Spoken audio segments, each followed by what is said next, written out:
श्रीमद् भागवत कथा जिसे हम महापुराण के रूप में सुनने बैठे हैं, वो श्री हरि नारायण ने ब्रह्मा जी को 4 श्लोकों में श्रवण कराई थी, सुनाई थी। और ब्रह्मा जी ने वही कथा अपने पुत्र नारद जी को सुनाई, और नारद जी ने फिर वही 4 श्लोक वेदव्यास जी को श्रवण कराए, सुनाए। और वेदव्यास जी ने यही 4 श्लोक सुने और उनका सार समझा, और इन्हीं 4 श्लोकों से उन्होंने विस्तार करके 18,000 श्लोकों से पूरित श्रीमद् भागवत महापुराण ग्रंथ की रचना की है। वो 4 श्लोक थे, उन्होंने उस 4 श्लोकों का विस्तार किया और 18,000 श्लोकों से पूर्ण हमें श्रीमद् भागवत महापुराण दे दिया। इस श्रीमद् भागवत महापुराण में कितने श्लोक हैं? 18,000 श्लोक हैं, 335 अध्याय हैं, 12 स्कंद हैं, जो वेदव्यास जी ने इसकी रचना की है विस्तार के रूप में।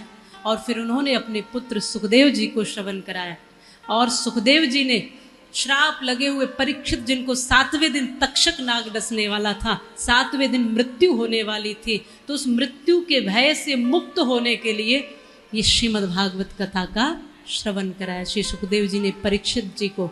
और तब से हमारे यहाँ ये परंपरा है कि सुनने वाले परीक्षित के रूप में बैठते हैं और यहाँ कहने वाले श्री सुखदेव जी के रूप में बैठते हैं। और ये ज्ञान परंपरा, ये भाव परंपरा तब से जन जन तक, गली गली तक, घर घर तक पहुंचाई जा रही है।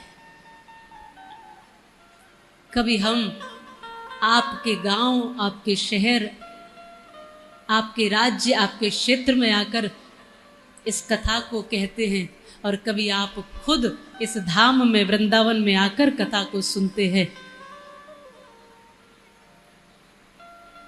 जब आपके यहाँ कथा होती है तब समझो आपने बांके बिहारी को बुलाया है, पर जब बांके बिहारी के क्षेत्र में, उनके धाम में कथा होती है तो समझना साक्षात बांके बिहारी ने तुम्हें निमंत्रण देके बुलाया।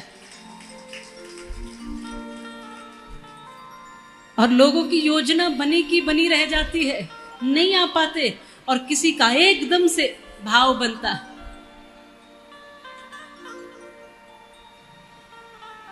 यहाँ बाबूजी माताजी बैठे हैं, उनका तुरंत से भाव बना कि हम परीक्षित बन के बैठ जाते हैं एकदम से। यहाँ कृपा यूं ही होती है। एक होता है कि हम पीछे पीछे ठाकुर जी के घूमते हैं, प्रभु दर्शन दो, और जब प्रेम और भाव अधिक बढ़ता है ना, तो ठाकुर जी कहते हैं कि आओ। ये रसिकों की भूमि है जी। यहां आए हो तो बड़ी सावधानी से आना। ये सोच के मत आना कि यहां भोजन बहुत बढ़िया चकाचक मिलेगा, रबड़ी रसमलाई खूब खाएंगे। बहुत से तो वृंदावन आते हैं, उनसे पूछते हैं और दर्शन कैसे लगे बांके बिहारी के, वो कहते हैं कि हाँ बहुत बढ़िया, जल्दी जल्दी कर लिए थे, लेकिन उसके बाद जो बाहर जो रबड़ी मिली थी, आहा वो चकाचक थी। उसमें जो आनंद था, हम तो भूल गए कि भगवान ने क्या पहन रखा था, कैसा मुकुट था, कैसा श्रृंगार था, क्या उनकी पोशाक थी, कैसा उनका स्वरूप था। जब से रबड़ी देखी भूल गए। तो ये सोच के वृंदावन मत आना कि रबड़ी खाएंगे, रसमलाई खाएंगे, खूब 56 भोग खाएंगे, ये तो आपको ऐसे ही मिल जाएंगे। ये सोच कर मत आना कि हम किसी पर रौब दिखाएंगे, ये सोच कर मत आना कि हम अपनी प्रतिष्ठा हम वहां जाकर दिखाएंगे। यहाँ तो सबका सेठ सावरिया सेठ बैठा हुआ है, यहाँ तो सब सेठों का सेठ है।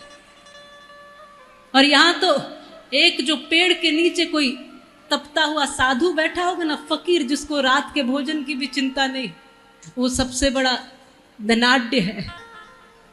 इसलिए यहाँ धनिक बनकर, बलवान बनकर, ज्ञानी बनकर, बहुत अहम में मत आना। यहाँ तो रसिक बनकर, सहज बनकर, दास बनकर, भगवान का भक्त बनकर बैठना।